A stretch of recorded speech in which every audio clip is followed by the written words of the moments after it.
اور I am F کے قسط کی میں نے ذکر کیا تھا، فائنلی $3 ارب کا جس کا انتظار تھا کہ کب ہمیں 29 تک ہمیں یہی تھا کہ شاید یہ عید پہ نا ہمیں یہی بری خبر ملے گی کہ شاید آئی ایم ایف سے ہمیں جو ہے وہ قسط نہیں مل رہی، لیکن شہباز شریف نے خود بہت زیادہ کوششیں کی، جو آئی ایم ایف کی ایم ڈی تھی ان سے بار بار رابطہ کیا، 4 ٹائمز انہوں نے 4 مرتبہ ٹیلی فونک رابطہ کیا، پھر انہوں نے ملاقات بھی کی اور اس کے بعد کنونس کرنے کی کوشش کی۔ اسحاق ڈار نے مختلف امریکن سینیٹرز کو کہا کہ آپ تھوڑا پریشرائز کریں، آپ آئی ایم ایف سے ریکویسٹ کریں کہ وہ پاکستان کو قسط دے دے، کیونکہ اس کے بعد پاکستان جو ہے وہ ڈیفالٹ ہو جائے گا اگر ہمیں قسط نہیں ملتی ہے۔ لیکن فائنلی مجھے یہ سمجھ نہیں آتی کہ آپ نے ایک طرف پلان بی تیار کیا ہوا تھا، دوسری طرف آپ آئی ایم ایف کے پاس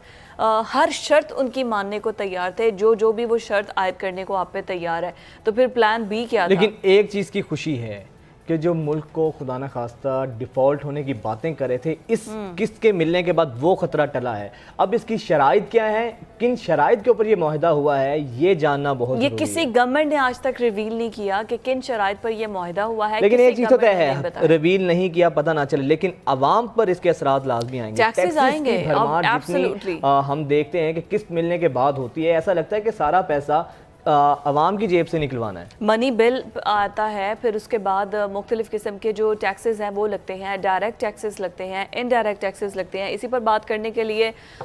ہمارے ساتھ جو ہے اکانومک ایکسپرٹ بھی موجود ہوں گے اور ان سے ہم پوچھیں گے کہ بھئی وجہ کیا تھی۔ پہلے تو اسحاق ڈار صاحب ہمیں بڑی آنکھیں دکھاتے تھے، شہباز صاحب کو جاتا ہے، عوام پہ ٹیکس لگانے کا، صاحب گو کے وزیر خزانہ ہے، ٹیکس لگانے کا نہیں، کہ یہ جو معاہدہ ہوا ہے جتنی ان کی کاوشیں تھی وہ کاوشیں رنگ لے کر آئی ہیں، اس چیز کا تو کریڈٹ دیں ان کو۔ نہیں، میں تو یہ کہہ رہی ہوں کہ بڑی اچھی بات ہے کہ ہمیں جو $3 ارب کی قسط ملنی تھی وہ ادا ہو گئی ہے، وہ مل گئی ہے، لیکن پھر اب یہ $3 ارب آپ یہ بھی تو دیکھیں کہ یہ ابھی مل رہا ہے اور اس کے بعد مطلب جب نئی گورنمنٹ آئے گی، جب الیکشنز ہوں گے، ہمیں پھر ایک نئے پروگرام کے لیے آئی ایم ایف کے پاس جانا ہوگا۔ سب سے پہلے عوام کو شرائط بتائیں کن شرائط پر یہ حاصل کیا ہے، سیکنڈ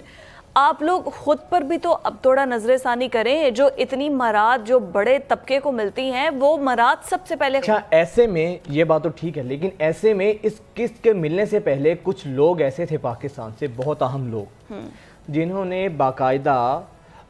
آئی ایم ایف کو خط لکھے ہیں کہ یہ قسط نہ دی جائے، باقاعدہ خطوط لکھے ہیں۔ اب جن لوگوں نے بھی یہ حرکت کی ہے، گو کہ ان کے سیاسی محرکات تھے اس کی پشت پر، یا پھر ان کے کوئی ذاتی مقاصد تھے، لیکن پاکستان کے ساتھ کم از کم وہ فیئر نہیں تھے۔ آپ باقاعدہ خطوط لکھ رہے ہیں، فیٹ اف کو آپ خطوط لکھ رہے ہیں کہ آپ جو ہے نا یہ قسط نہ دیں، ایسے ایسے نہ کریں، تو ان کے خلاف اب باقاعدہ طور پر ملکی اداروں نے کارروائی کرنے کا فیصلہ کیا ہے۔ جو وزارت صحت ہے انہوں نے جو متعلقہ افراد ہیں ان کے خلاف اب کارروائی کرنے کا فیصلہ کیا ہے، باقاعدہ طور پر جو ہے وہ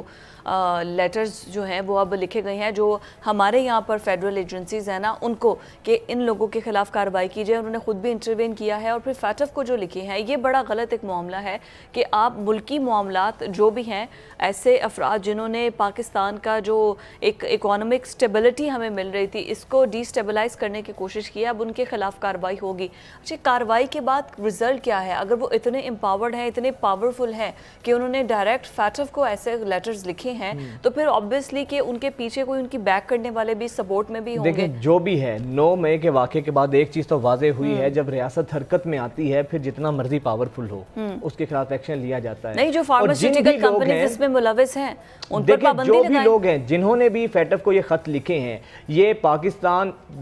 دشمنی کے مترادف ہی ہے نا، کہ آپ کیسے اپنے ملک کے، آپ اپنے ذاتی مقاصد ہوں، سیاسی مقاصد ہوں، یا جو بھی آپ کے مقاصد ہوں، جو بھی آپ کا ایجنڈا ہے، اس کا نقصان تو الٹیمیٹلی ملک اور اس ملک کے عوام کو ہونا ہے نا۔ تو اب خطوط لکھ دیے گئے ہیں، لیکن کاش اللہ کرے کہ ایسا ہو، ان کے خلاف کارروائی بھی ہو، ورنہ عموماً ہوتا ہے ایکشن لیا جاتا ہے، نوٹس لیا جاتا ہے، اس کے بعد عملی طور پر کچھ ہمیں دیکھنے جو ایسے جو فارماسسٹ اس میں ملوث ہے، کیونکہ لکھا تو یہ لیٹر جو گیا ہے فیٹف کی طرف سے مختلف فارماسیوٹیکل کمپنیز کی طرف سے اور فارماسسٹ کی طرف سے لکھا گیا ہے، تو ان پر سب سے پہلے پابندی لگنی چاہیے، ان کی پروڈکٹس پر پابندی لگنی چاہیے کہ آپ پاکستان میں رہ کر کاروبار کر رہے ہیں